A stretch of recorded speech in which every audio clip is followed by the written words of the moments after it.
ऐसे मुझे कमेंट करके बताना, सब लोग बताना ओके कि किस किस के साथ ऐसा हुआ है।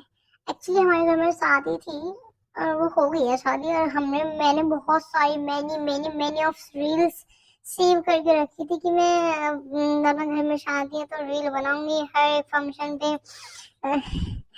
पर लेकिन वो रील रील ही बनी रह गई, पर शादी में मेरी जरूर रील बन गई। काम घर से इतना काम किया यार, इतना काम किया कि क्या बताऊं, कि मैं तो भूल ही गई थी कि मैंने कोई रील भी सेव करी है। मुझे क्या पता था कि रील बनाने के चक्कर में घर की शादी, जिस घर में शादी होती है उसमें रील नहीं सिर्फ रील बनती है, वो भी चाहे घर की बड़ी लड़की हो या छोटी लड़की हो। Work is work. भाई इतना काम करने के बाद भी जीरो क्रेडिट है, जीरो।